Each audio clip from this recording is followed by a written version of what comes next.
What's going on, everybody? This is Mr. Diamond. Now, not stressed out about that new change there, and also no longer as echoey. I apologize. My webcam mic up here was also on, and didn't want to. Totally forgot to turn that off, so don't want to be echoey. Made sure I got that turned off, so I've only got my little mic down here this time. The last video was over solubility rules, and now we're going to talk about our last thing for chapter 2, which is how we apply solubility rules. The main place we're going to apply them is when we're doing what are called net ionic equations. These are kind of similar to how we did half reactions in redox, but we're going to focus instead on the parts that change their identity instead of where electrons are going.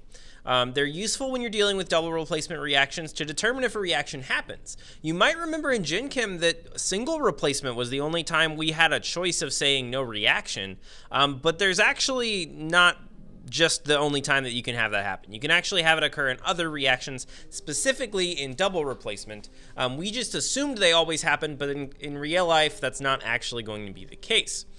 You can mix two compounds together, and they are technically a mixture. They are in the same solution. We wouldn't consider that just existing next to each other a chemical equation. For example, I could say that this pen, you may remember, this is a callback to the last video where pen was there, also with our good friend matching monster. I would not say they are currently, in some sort of chemical reaction just because they're existing near each other.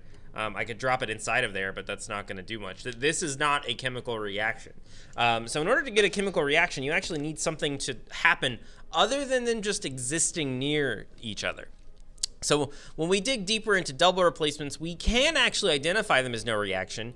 No reaction just implies that when you dissolve these things or when you put them in the liquid, both of them dissolve and no solid forms. Nothing that it forms on the other side would then be insoluble in water or would come out what we call a precipitate.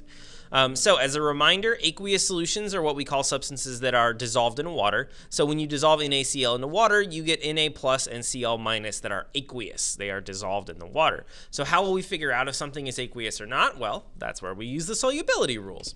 So the general rules for these are you're going to set up your full balanced equations, then use your solubility rules to assign a state of matter. You may remember that in normal chemistry, I talked about how we weren't really concerned about like aqueous solid, any of that stuff, but we would care more about it in advanced chemistry. Well, this is that time.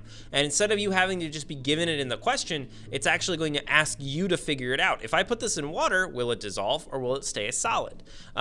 If there's something that is insoluble at the beginning that you drop in the water and it just doesn't dissolve in water, you're just done. There's no reaction. You don't even have to continue the next pieces.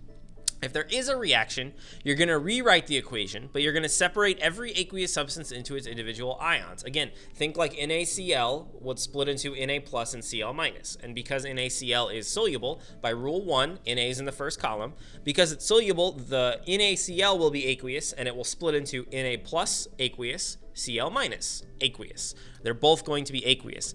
Any other states of matter you keep intact. So if it's a solid, a liquid, or a gas for some reason, you keep those intact. Then you rewrite your equation, but just like we did in redox, you cancel things that are the same on both sides. So if there's Na plus with it as aqueous on the left and Na plus that is aqueous on the right, you cancel them out and you rewrite in your last line all of the equations, pieces that you have left over. If they all cancel out, that means everything just stays dissolved in the liquid. Congratulations, you have found a no reaction on a double replacement reaction. So we're going to do these 3 examples in an attached video. It should be down below. We're going to be doing write the balanced equations, the ionic equations, and the net ionic equations for lead 2 chloride and calcium nitrate, mercury 1 acetate and lithium fluoride, and then calcium bromide and sodium acetate. So look for that video down below. In the meantime, if you got any questions, shoot me an email. Otherwise, this is Mr. Diamond signing off. Have a good rest of your day, everybody.